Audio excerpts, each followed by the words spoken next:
Do I have sound yet? Hello? Hi. Can you hear me yet? It's Hello. coming. Okay, just bear with us for a minute.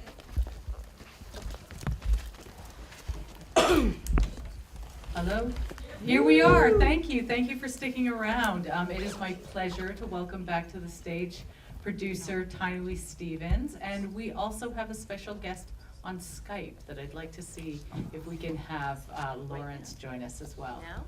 Yeah, we can start the Skype, yeah. I'd like to go to the Skype.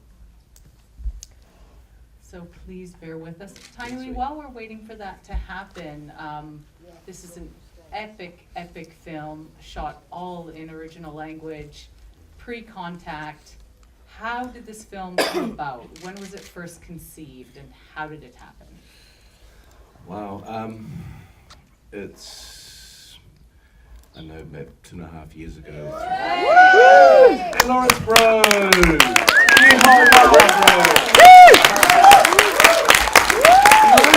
Pakwade, everybody. Good everyone. Joining us from Skype. Hi, Lawrence. My name is Dennis. Thank you so much for being here. We've just finished watching the film. Hey, thank you all, and I'd just like to start off by apologising that I can't be there in person. Through no fault of the organisation of Imaginative, we tried pulled all strings, but unfortunately, last minute I couldn't make it. But so I apologise to each and every one that came to the screening tonight. By your evening, my afternoon. I'd rather be there with you all tonight instead of being here on a sunny, beautiful afternoon here in New Zealand. But just the way it goes. But thanks for having me. Thank you for joining us. We're about to open it up for questions, but we just started to have Tiny Lee speak a little bit more about how this film came about. Kia ora, Lawrence Bro, lovely to see you, mate. Got it. The movie started, the writer Glenn Standring, he and I we were working on, and another different producer, we were working on funding for a film that he'd set in the 1820s in New Zealand called Babylon. We knew this script existed, which is kind of a backstory to this one set in the 1820s. And I got a phone call one day from my fellow producer on this project, Matthew Metcalf, and he said, let's go for this film, this Māori language action film, because he felt that the time was right to get funding for a project like this, and he happened to have the relationship in particular with XYZ, who put out The Raid. And so the action thing was a part of what they were interested in. And like I said before, Dennis, in part, some of what we do when you're working in mainstream, and I guess genre, is this damage control thing. And I knew there was big interests behind this film. And I thought, well, in a spirit of kaitiakitanga, guardianship, we wanted to make sure, well, I wanted to play my role to make sure that things were safe. And yeah, I guess we started from there. And at what point did you come into the project? Oh, the very beginning. The very beginning, yeah. I mean, we took Glenn's script and worked it some more, and then we worked on the translations. I mean, that took an awful lot of work, getting the level of language right, you know, a level of ancient language, more classic, as well as more modern for modern ears. So we got from the very beginning, and then we chose the director and so on and so forth. So it actually happened pretty quick. We got the funding less than a year. And we got 40% of our budget outside of New Zealand for a Māori language film, which was, the budget was 6 million New Zealand. So to get that for our Māori language pre-European film was kind of amazing. So we got into it, we cast it, got the crew, and I said from the very beginning to Matthew that making this movie meant that we had to do things as best we can in a Māori way. So we had something like in the course of the shoot, 500 to 600 karakias or prayers. When the brother here, for example, would be going into a dark space, we'd have a karakia for him to help him come back, because he went deep.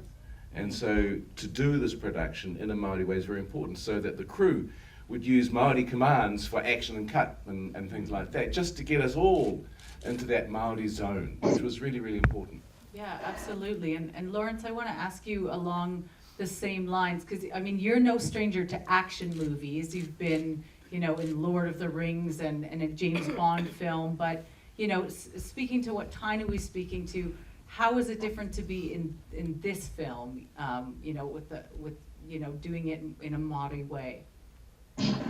Especially doing it in a Māori way, but in a old Māori, using the old texts of Māori reo, not what they actually use today, was very, very hard, especially coming from a background where I do not actually speak the reo. I do not speak my own language because I'm in that generation that lost the language and was forbidden to actually speak Māori through my generation. So my parents never taught me how to speak Māori because they were caned and strapped at school. So I grew up not learning my own tongue. And as I grew older, my parents still wouldn't actually let me learn it or teach me in my upbringing. So it was really hard to do this particular one because it was all in full te reo Māori, old te reo Māori, as well as it was physically and mentally draining because I have done, as you say, a lot of Lord of the Rings. I did a lot of fighting and a lot of in James Bond, but this one in particular was more draining because all the other parts that I have had were all core cast characters, where this one was pretty much the main and had to do a lot of fighting. I had to go on a very special diet because I just had a little bit more a bit more of a winter coat than a lot of the other guys. So we went into training. That was harsh, and but especially going on a special diet, having a personal trainer, and trying to learn the reo. That you might as well learn a totally different language. That's the position that I was in. But we got there. What was the process for learning the language and speaking, and I'm assuming it's a certain dialect and all of that. Yeah, well, we had meetings like constantly, and also meeting with Tainui on a daily basis as well, going over the script. Also having them there on set every day, going over each and every single line because it's learning your line and learning all my lines in English is hard enough, but learning it in Māori was even harder. But having Tainui there, at your beck and call, at my beck and call, he would send me recorded scripts of my lines that I would listen to every day. He would also be there whenever I needed him, actually, and that helped the process out for me and made it a hell of a lot easier. The funny thing was, in part, because of all the physical work in the boot camp, they weren't allowed calories, but they needed calories to learn the lines. So finding that balance, and the brother there was quite right. He was walking around with his little lunchbox with his lettuce leaves and stuff, and we felt for him while we munched into our crew feeds. Hey, yeah, that kind of wasn't fair because I had a lot of veggies. I was on a high protein, low carbohydrate diet, and the meals on set are just amazeballs.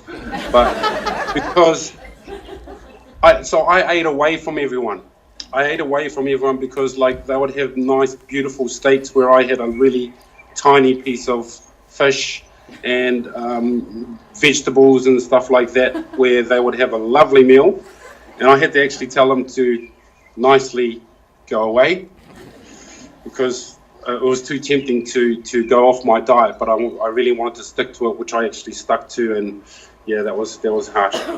But it was. How long? It was good when it finished because I had a great meal when it finished. And how long was the preparation from when you actually knew you had the role to everything that you're talking about here? I came into prep 3 weeks prior to boot camp. So, and I had to go straight onto that diet pretty much straight away. So it was a shock to the system, especially my system when my diet was usually seafood. I see food, I eat it. But that's it was really harsh because I had to cut down on salt, bread, rice. Couldn't have pasta. I had a totally strict diet, and that was really hard. And I wondered why I went in before everyone else, all the other actors came in. And I found out why when they actually turned up for boot camp, because they're all personal trainers. And that didn't help very much because, but it spurred me on a lot because, they pushed me throughout all the training because we trained every day, did a lot of running, did a lot of exercise, exercised a lot of the different muscles instead of one particular muscle group. It was just really full on, pretty much. Yeah, sounds like it. Are there any questions out there? Yes. Yeah. I wanted to know about the training with James Webster. Am I not correct? James Webster is a Maori martial artist. Yes. Instructor. Yes. The adjustment from going from his original martial arts style to adjusting to James, and how much training requirement was to learn the traditional Maori fighting style. Okay, so first off, I just want to repeat the question so everyone has it. The question is about the Maori martial arts, which is actually based on a traditional practice, which I'd love for you to talk about. And then also you asked about how intensive the training was. Specifically his training, yes. And specifically James Webster's training. Adjusting his style of fighting to James' training. Yeah. Okay, adjusting his style of fighting to James's training. Firstly, you have to say that the martial arts, Māori martial arts back home is pretty healthy. We have a very strong, what we call a kapa haka scene, which are our performing arts.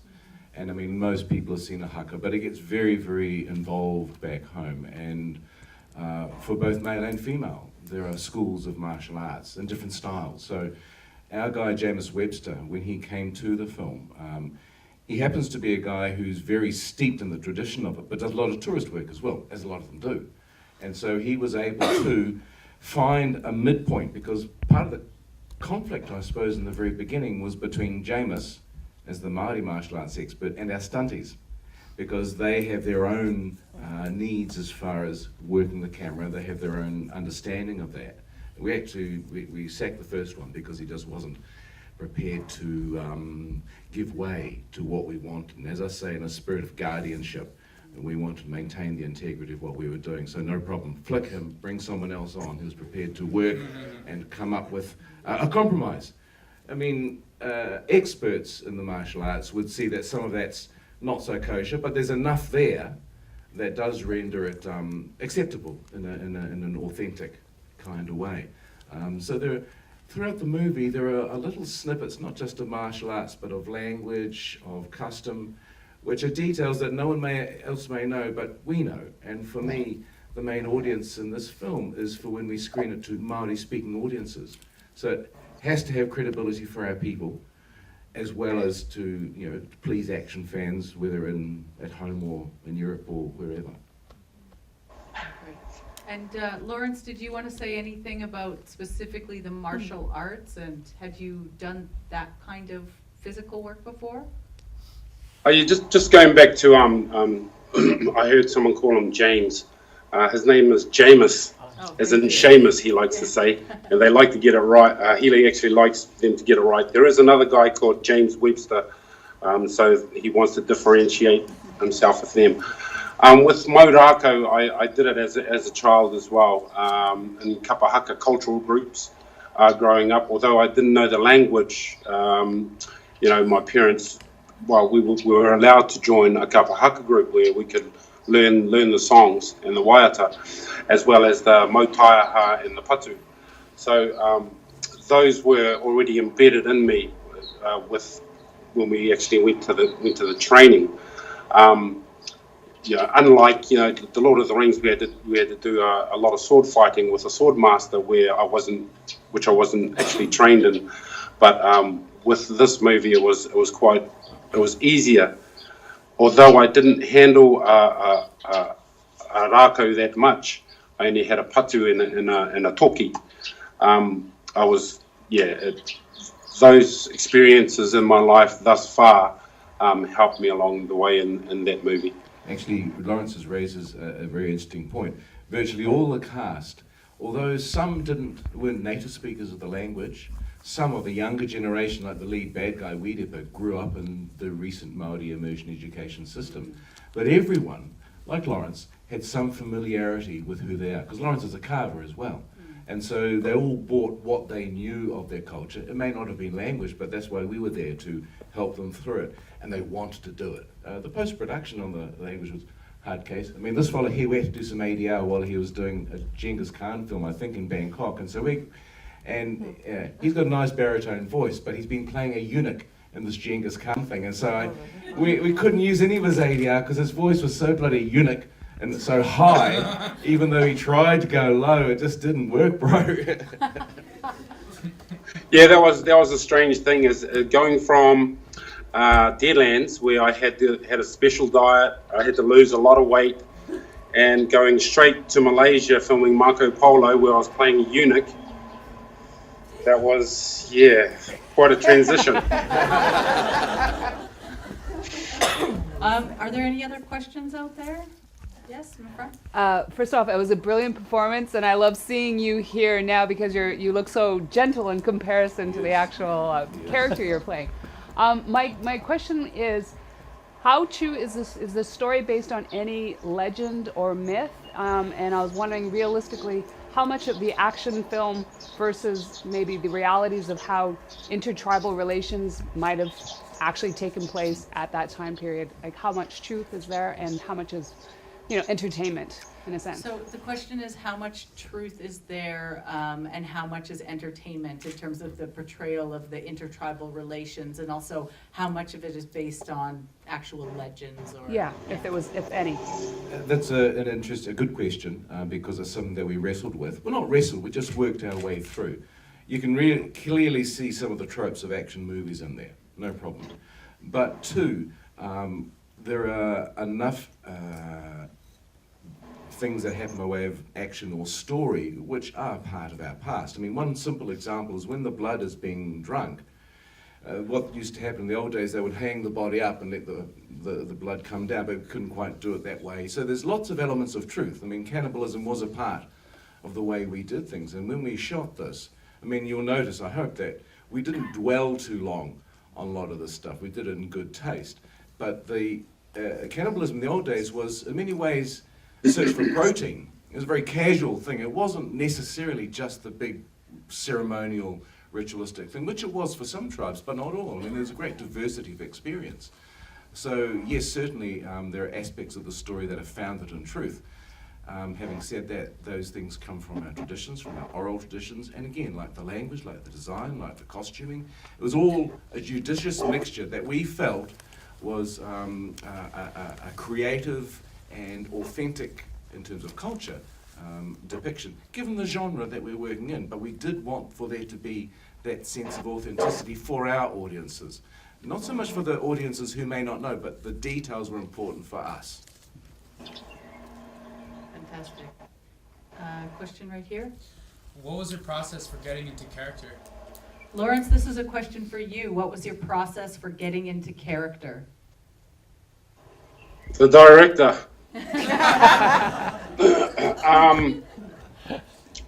Especially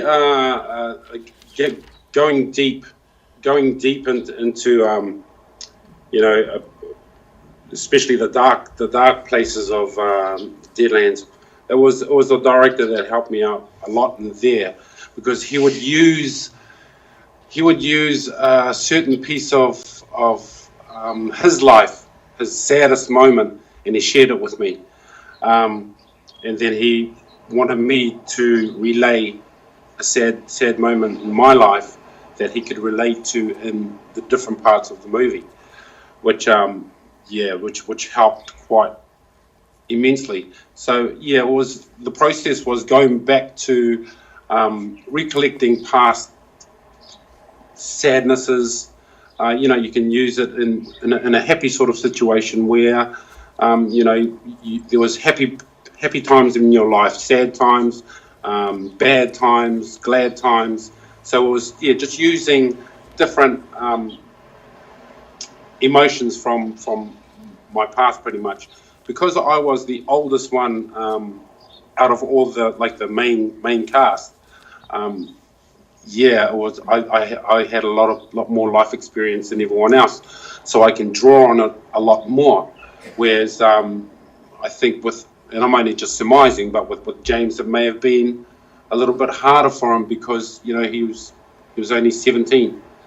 So yeah, it's just life experiences that I drew on with the help of Tor to help with the character.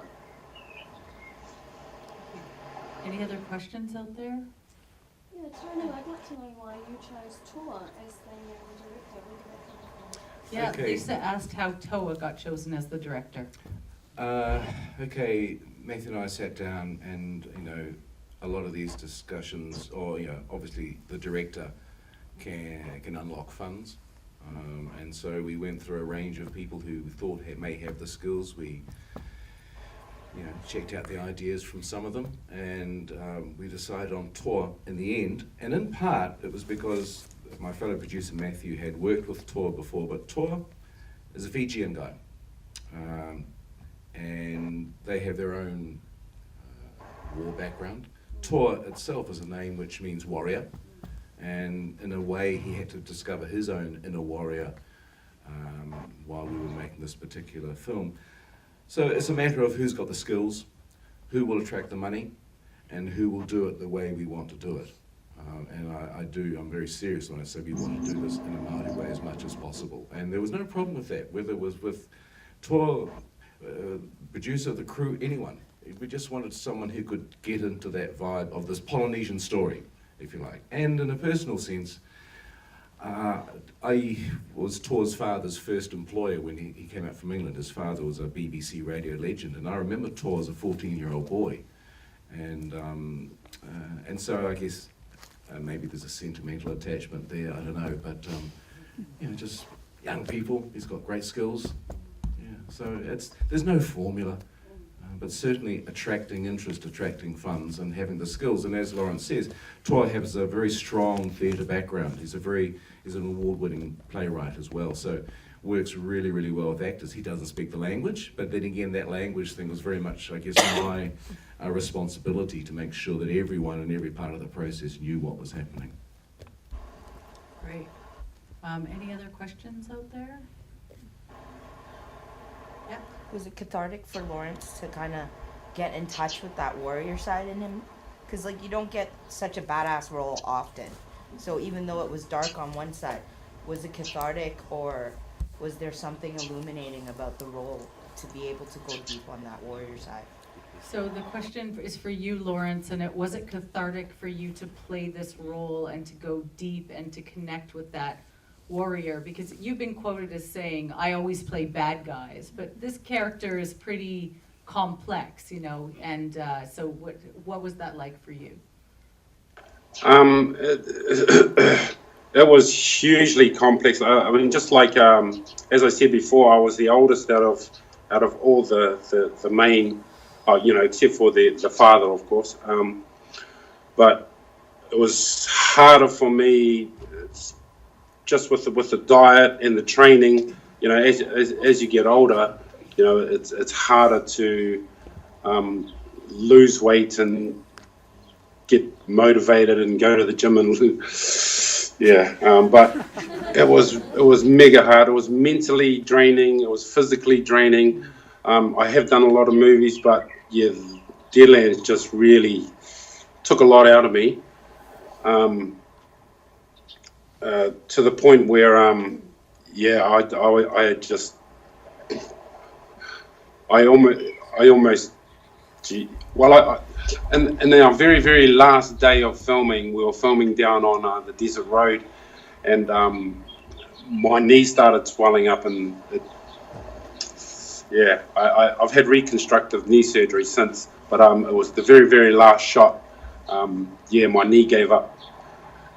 Lucky it was the last shot, because my knee just gave up on me, and yeah, it took a lot out of me. It was the hardest film I've ever done, you know, and I've done quite a few of them, but Deadlands is one up there that really took its toll on my body physically and mentally. I'd like to just share an anecdote, if I could, about that. Firstly, Lawrence gave an astonishing audition, absolutely astonishing. And I felt that the brother was due for this kind of role, and I knew he could do it, so that was great. I just want to share a moment that was kind of spooky, and when these spooky things happening, you kind of think that you're on the right path, because you are running on faith to a great degree. We would have prayers at the beginning of the day, before the first shot, at the end of the last shot every day. One day we were filming on the West Coast in a beach scene, and the first came up to me and said, "Oh, Tor wants to have Karakia up on set. He's very upset." So we went on up, and Tor came to me with tears in his eyes and said, "Peter O'Toole's just died." Now, Peter O'Toole had worked with Tor. Tor had Peter O'Toole in a movie called The Adventures of Dean Stanley. And a terrific performance. And Tor got very close to Peter O'Toole, which was an amazing thing for a young director to spend time with Peter O'Toole. And so we gathered in our circle, and Tor just had some time where he spoke of Peter O'Toole, the kind of man he was, what he learned from him, and how much Peter would have appreciated a man like Lawrence, and the kind of guy, the kind of actor he is. And he said that the last time he saw Peter O'Toole was at a Q&A for this movie, Dean Stanley, a couple of years previously in London. And that movie's about reincarnation, and each of the characters has their own dog, if you like. And he said that he introduced Sam Neill, came up as the Cocker Spaniel, etc., etc., etc., and introduced Peter O'Toole on the stage because he represented the Great Dane. And as he said this, we're in the middle of nowhere. This big black Dane comes running up the beach out of the middle of nowhere, runs up to Lawrence, sniffs his legs, and goes away again. Whew, I'm getting shivers just thinking about it. It's just one of those moments, and it was a day where Lawrence had to go deep. So that was one incident among many, which, you know, I think that's one of the common things that we have as Indigenous filmmakers. We open ourselves out to these other worlds.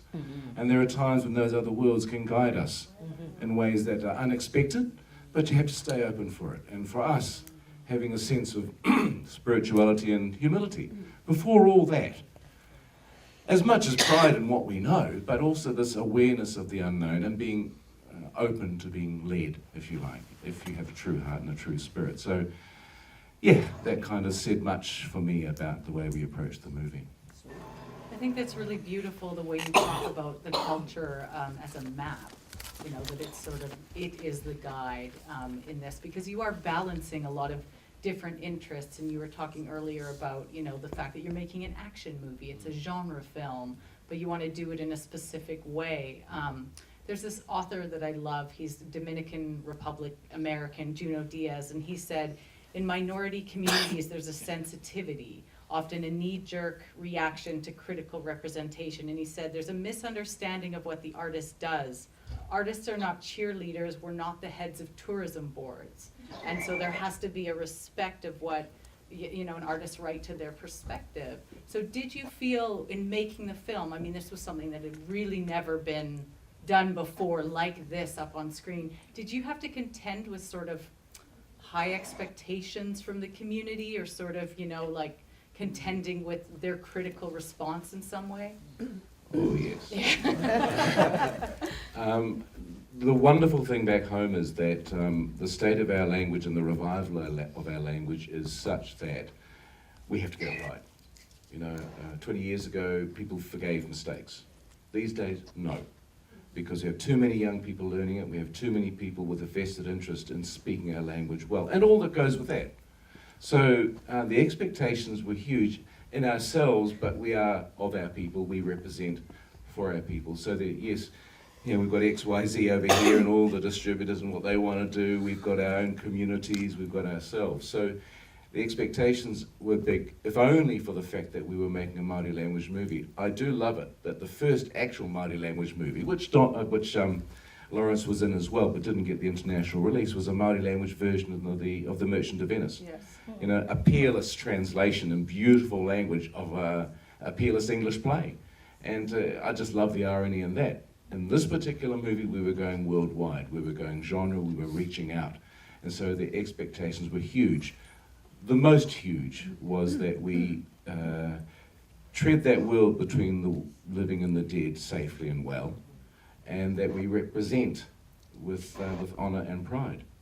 We may only be making an entertainment, but that does not mean that we shouldn't have some regard for its authenticity and doing things with a secure sense of pride and honour and all of that. I love it when the French distributors said that they really enjoy the movie, not just because it's an action movie, but because it's about honour. That's their view of it, and that's cool. Great, and with that, I do want to talk a little bit more about distribution. We wanted to show a very quick clip, but we will have to let Lawrence go in order to show it, but can we all give Lawrence a huge round of applause? Thank you very much, everyone. Thank you for being with us tonight. We really appreciate it. We feel you here in spirit and on Skype. Thank you. Thanks for having me. And again, I apologise for not being there in person You're here, and sharing this. Okay, Thank you, and ka kite. we have a very quick few minutes left. We're going to roll a clip very quickly, and then we'll talk a little bit more about what the film's doing all over in its release. Can I set this up first? Yes. Just before we play this clip, this is, we were talking about the French distributor. One of the things I think about a film is that it's one thing to make a movie, but it's another thing to consider the life of that movie. And of course, as it goes out with this distributor and through its various sales agents to its various territories, I'm vitally concerned in being there to offer information or advice to any of the distributors who may want to know something more about the culture, to assist them with their own campaign. And the French distributors were fantastic. What really impressed me first and foremost was I got an email one day from their French translator who had to do the subtitles in French and the dubbed version for the film. And they wanted a literal translation of the script because they didn't want to do French subtitles off the English subtitles. And it was a big job to go through the script yet again, but a very literal translation so that they could get their French subtitles right, because being French, they appreciate language. And I loved that. And I loved it too that the French translator actually spent her summers around the corner from me and my honey's place in Otaki, so there was a real Kiwi connection there too. And the distributors asked us at one point, we're launching all our films for a particular a function in Paris, and they're going to show their slate along with the rest of the distributors. Now this company is called The Jokers, and every year they have a kind of spoof kind of thing as a part of their shtick, if you like. And they asked me if I would ask Lawrence if he could do a little piece to camera just pretending to be the boss of The Jokers, and it came out a little bit like this. This is just the end of it, I think. Great.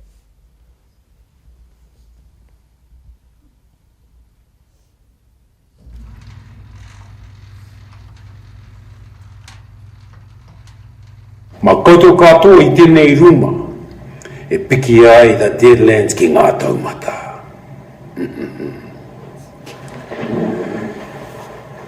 I ngā kure.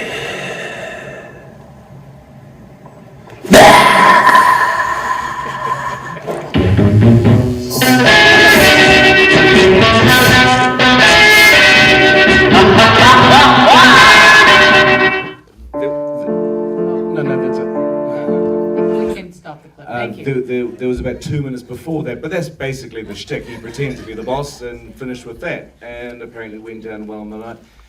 When you do that kind of thing, you're playing with the warrior stereotypes as well. So you just got to be careful and find a fine line, but we felt that they made the approach in good heart, and it was a light-hearted kind of thing. But it's just a small example of what I think Indigenous producers need to do to stay in touch with their distributors, to assist them in any way that they feel necessary for their own territories. Great. So unfortunately, we're out of time. I want to ask you one final question before I let you go.